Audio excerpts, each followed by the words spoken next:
इस कार्यक्रम के पुण्यार्जक हैं सौभाग्य कोहिनूर, श्री संजय जैन, श्रीमती ममता Jain, greater Kailash Delhi, Shri Vijendra Jain, Shrimati Nirmal Jain, Gurugram, Shri Rajiv Jain, Shrimati Meenakshi Jain, civil lines Delhi, Shri राजन जैन, श्रीमती मोनिका जैन, जनकपुरी दिल्ली, श्री निर्भय कुमार जैन, श्रीमती रीता जैन, श्री राहुल जैन, आशीष जैन परिवार, मथुरा उत्तर प्रदेश, श्रीमती कुसुमलता जैन, दादी जी, श्री राजीव कुमार जैन, श्री संजय कुमार जैन, प्रिंस जैन एवं समस्त चिरहौली परिवार, बरहन आगरा।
महानुभाव कहते हैं समय से पहले और भाग्य से ज्यादा इंसान को कुछ प्राप्त नहीं होता। ये बात आप सालों से सुनते आ रहे हो, सालों से बोलते आ रहे हो, लेकिन अंतर इतना है कि इस बात को आप समझते नहीं हो। समय के पहले और भाग्य से ज्यादा किसी को कुछ नहीं मिल सकता। लेकिन इसका मतलब ये नहीं है कि हम पुरुषार्थ ही ना करें। पुरुषार्थ तो आपको करना पड़ेगा, और पुरुषार्थ आपको कैसा करना पड़ेगा? पुरुषार्थ आपको करना पड़ेगा सारथी की भांति। सारथी समझते हो? जो रथ का सारथी होता है, उसके हाथ में डोर होती है कि वह रथ को कहाँ ले जा रहा है, अच्छी गति में ले जा रहा है, अच्छे मार्ग पर ले जा रहा है, अच्छी व्यवस्था में ले जा रहा है कि नहीं। पुरुषार्थ करना है आपको सारथी बनके, लेकिन आज के जमाने में इंसान क्या कर रहा है? सारथी बनकर नहीं, बल्कि स्वार्थी बनकर काम कर रहा है। सारथी बनकर काम नहीं कर रहा है, बल्कि स्वार्थी बनकर काम कर रहा है। और स्वार्थी व्यक्ति आपके पास कब तक है? स्वार्थी व्यक्ति आपके साथ कब तक है? जब तक उसका अर्थ नहीं निकलता, जब तक वह आपके साथ में है। और जिसका अर्थ निकल जाएगा, फिर 9 2 11 रफू चक्कर, और तुम चक्कर में पड़ जाओगे। तो समय से पहले भाग्य से ज्यादा किसी को कुछ नहीं मिलता है। लेकिन इसका तात्पर्य यह नहीं है, इसका मतलब यह नहीं है कि हम लोग पुरुषार्थ करना ही बंद कर दें, हम कार्य करना ही बंद कर दें, हम अपनी व्यवस्थाओं को बनाना ही छोड़ दें। आचार्य गुरुदेव कहते हैं कि समय को बनाने के लिए मेहनत करना पड़ेगी, भाग्य को जगाने के लिए मेहनत करना पड़ेगी। एक व्यक्ति पहाड़ पर चढ़ता है, गिरता है, फिर चढ़ता है, फिर गिरता है, फिर चढ़ता है, फिर चढ़ता है, फिर गिरता है, और एक ना एक दिन वह पहाड़ की चोटी पर पहुंच जाता है। जो समय आ गया, भाग्य आ गया, लेकिन उसके पुरुषार्थ में कमी नहीं आई। भाग्य कैसे बनेगा? आपका भाग्य सौभाग्य में परिवर्तित कैसे होगा? आपका भाग्य अहोभाग्य कैसे बनेगा, आपका भाग्य परम भाग्य कैसे बनेगा, आपका भाग्य कैसे पुण्य भाग्य बनेगा। सोचा कभी आप, विचार किया? बहुत से लोग ऐसे हैं जो सुबह 5 बजे फैक्ट्री में आ जाते हैं और रात को 10 बजे जाते हैं और उनसे पूछा जाता है कि तुम्हें क्या मिला, तो कहता 10,000 रुपये। और ऐसे बहुत सारे लोग होते हैं जो फैक्ट्री में 10 बजे आते हैं, शाम को 4 बजे चले जाते हैं। उनसे पूछा जाए कि तुम्हें क्या मिलता है, तो कहते हैं 50,000 रुपये।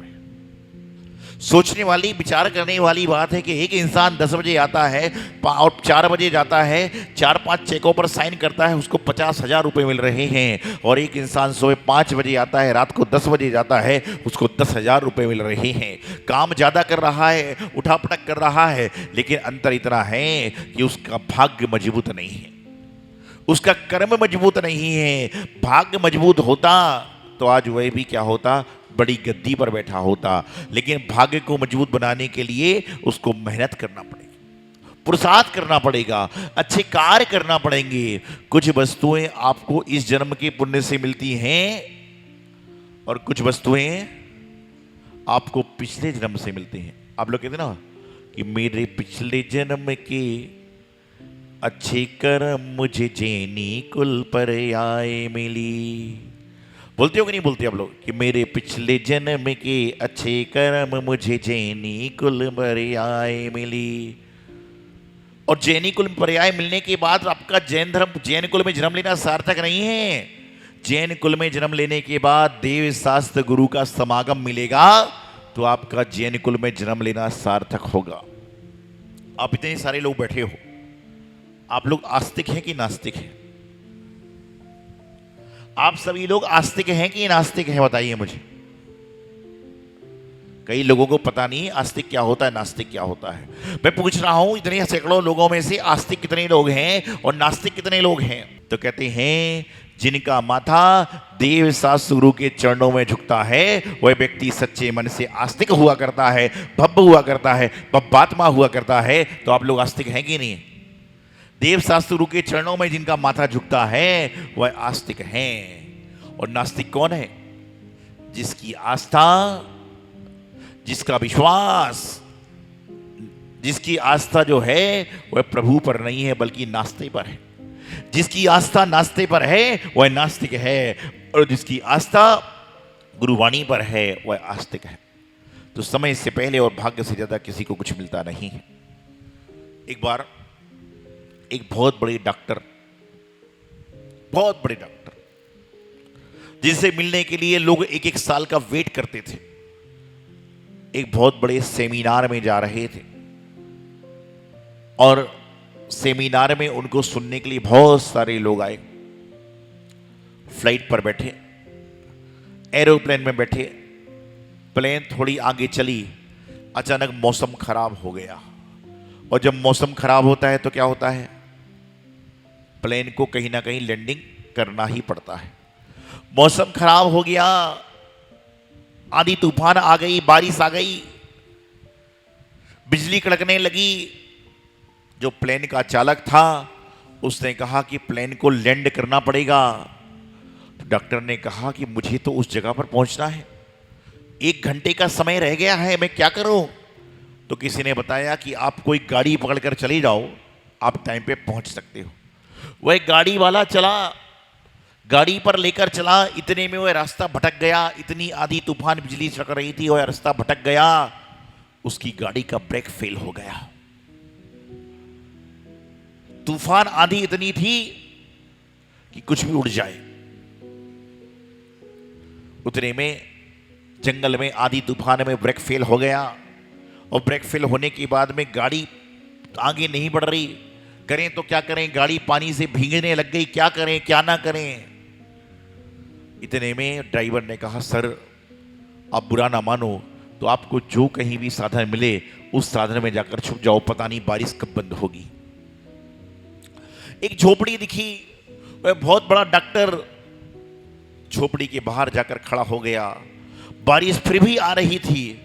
उसने दरवाजा खटखटाया, अंदर पहुंच गया। अंदर पहुंचा तो उसने देखा एक बुढ़िया 70 साल 80 साल की बुढ़िया घर में थी। उसने कहा, माँ जी कोई टेलीफोन होगा, एक फोन लगाना है।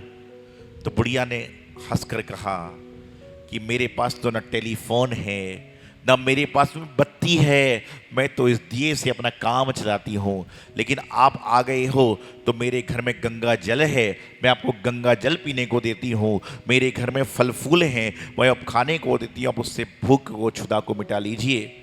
जिस डॉक्टर ने कभी 5 स्टार होटल से कम में नहीं खाया, वही झोपड़ी के खाने का स्वाद ले रहा है क्योंकि भूख लगी थी। इतने में वो बुढ़िया क्या करती, बार बार अंदर जाती फिर बाहर आती, अंदर जाती बाहर आती। तो डॉक्टर से रहा नहीं गया। उसने पूछा, अम्मा जी बार बार अंदर क्यों जाते हो? बोले, क्या बताऊं, मेरा एक साल का पोता है, उसके जन्मते उसके माँ बाप चले गए, नाना नानी नहीं है, और मैं अभागन बुढ़िया इस बच्चे का पालन पोषण कर रही हूं।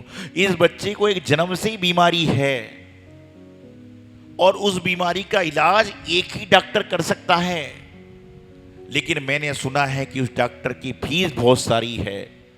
मैंने सुना है कि डॉक्टर की फीस बहुत बड़ी है और जैसे तैसे मैं कुछ करके फीस का बंदोबस्त भी कर लूं तो उस डॉक्टर से मिलने के लिए महीनों इंतजार करना पड़ता है। और सबने कहा है कि मेरे बच्चे को 4-6 महीने यदि उस डॉक्टर ने नहीं देखा तो मेरा बच्चा मर जाएगा। मैं तो सिर्फ इसी आस में भगवान का ध्यान करती हूं कि भगवान कभी ना कभी तो वह दिन आएगा जब वह डॉक्टर मेरे बच्चे को देखेगा। उस डॉक्टर ने कहा, अम्मा तुम्हारी बात परमात्मा ने सुन ली, वह डॉक्टर कोई और नहीं बल्कि वह डॉक्टर मैं ही हूं। और मुझे समझ में आ गया, मुझे मालूम चल गया कि प्लेन का खराब होना, रास्ता भटकना और गाड़ी का तुम्हारी झोपड़ी के सामने पंचर होना, ये तुम्हारा भाग्य तो है, ये तुम्हारा सौभाग्य तो है, ये तुम्हारा परम भाग्य तो है कि जिसने मुझे तुम्हारी झोपड़ी में लाकर खड़ा कर दिया। सोचने वाली बात है कि आपका भाग्य होगा तो जंगल में भी मंगल है, और आपकी भाग्य कमजोर होगा तो मंगल में भी जंगल है। खाने को बहुत सारी वस्तु है, खाने के लिए हलवा पूड़ी राजभोग मलाई भोग कोफ्ता पता नहीं क्या क्या रखा हुआ है। अचानक तबीयत खराब हुई, डॉक्टर ने कह दिया अगले 7 दिन तक दलिया और खिचड़ी खाना है। अगले 7 दिन तक मात्र दलिया और खिचड़ी खाना है। तो क्या होगा बताओ फिर? राजभोग मलाई कोफ्ते इडली डोसे टमाटर पता नहीं क्या क्या सब कुछ है, लेकिन खा पाओगे क्या? नहीं खा पाओगे। क्यों? चीजें हैं लेकिन खाने की सामर्थ्य नहीं। अपने भाग्य को अच्छा बनाए। भाग्य कैसे अच्छा होगा? तो कहते हैं जो भाग्यवान हैं उनके कदम चिन्हों पर चलें। जो भाग्यवान हैं उनकी उंगली पकड़कर चलने का प्रयास करें। आप यदि भाग्यशाली सौभाग्यशाली की उंगली पकड़कर चलोगे तो एक ना एक दिन ऐसा आएगा कि आप भी बहुत बड़े भाग्यवान पुण्यवान सौभाग्यवान बन जाओगे। तो समय से पहले और भाग्य से ज्यादा आज तक किसी को नहीं मिला। हमको नहीं मिला तो आपको क्या मिलेगा? बड़े बड़े पुण्यात्मा महात्मा को नहीं मिला तो आपको क्या मिलेगा? आप तो कहते ना, उनको नहीं मिला तो आप किस खेत की मूली हो, और आप तो मूली भी नहीं बल्कि मामूली हो।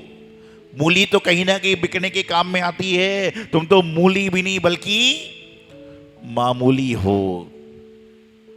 मामूली हो। अब आप सोचोगे महाराज हमको मामूली बोल रहे हो?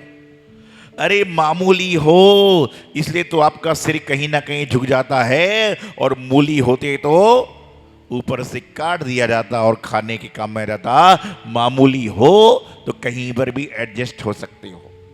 जीवन में समय को मजबूत बनाएं, अच्छे समय को लाने का प्रयास करें। आज यदि कोई व्यक्ति दान दे रहा है, आपकी दान देने की सामर्थ्य नहीं है, दान देने की व्यवस्था नहीं है, तो उसकी अनुमोदना करें और भगवान से प्रयास करें कि हे भगवान, अगले महीने, अगले साल वह दान मैं भी कर सकूं। ऐसा भाव बनाओगे तो आपका समय और भाग्य मजबूत होगा। लेकिन देने वालों से जलोगे तो क्या होगा? आपका भाग्य कमजोर होगा। गुरुदेव कहते हैं कि जिनको रात को नींद नहीं आती उनको क्या करना चाहिए? बहुत सारे लोगों को रात को नींद नहीं आती है, उनको क्या करना चाहिए बताओ? एक व्यक्ति कह रहा है मोबाइल लेके दिखना चालू कर देना चाहिए। रात को नींद नहीं आती है तो कहते हैं कि रात को नींद नहीं आती तो आंखों को बंद करो और जो गुरु वाणी सुनते हो, प्रभु वाणी सुनते हो, जिनवाणी को स्तुति करते हो, उसको रात को मस्तक में विचार करके, आंख बंद करके उसको सुनने का, श्रवण करने का, बोलने का प्रयास करो। आपकी विनती पूरी नहीं होगी और आपको नींद आ जाएगी। क्योंकि पहले जब बच्चे को नींद नहीं आती थी तो माँ क्या करती थी? लोरी सुनाती थी। और आज जब इंसान को नींद नहीं आती है तो गुरु लोग क्या करते हैं? जिनवाणी रूपी लोरी सुनाने का प्रयास करते हैं। अंतर इतना है कि माँ की लोरी से आपको नींद आती थी, लेकिन गुरु की लोरी से आपको जो संसार की निद्रा है उससे भग जाओगे और मोक्ष मार्ग की निद्रा में आप लग जाओगे। तो अपने जीवन का कल्याण करें, समय और भाग्य पर भरोसा रखें। कभी न कभी समय आएगा और जीवन का कल्याण होगा, लेकिन समय से पहले और भाग्य से ज़्यादा किसी को नहीं मिल सकता। यही मंगल सुभावना आचार्य गुरुदेव सिद्धांत सागर जी महाराज की।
इस कार्यक्रम के पुण्यार्चक थे सौभाग्य कोहिनूर श्री संजय जैन, श्रीमती ममता Jain, greater Kailash Delhi, Shri Vijendra Jain, Shrimati Nirmal Jain, Gurugram, Shri Rajiv Jain, Shrimati Meenakshi Jain, civil lines Delhi, Shri राजन जैन, श्रीमती मोनिका जैन, जनकपुरी दिल्ली, श्री निर्भय कुमार जैन, श्रीमती रीता जैन, श्री राहुल जैन, आशीष जैन परिवार, मथुरा उत्तर प्रदेश, श्रीमती कुसुमलता जैन, दादी जी, श्री राजीव कुमार जैन, श्री संजय कुमार जैन, प्रिंस जैन एवं समस्त चिरहौली परिवार, बरहन आगरा।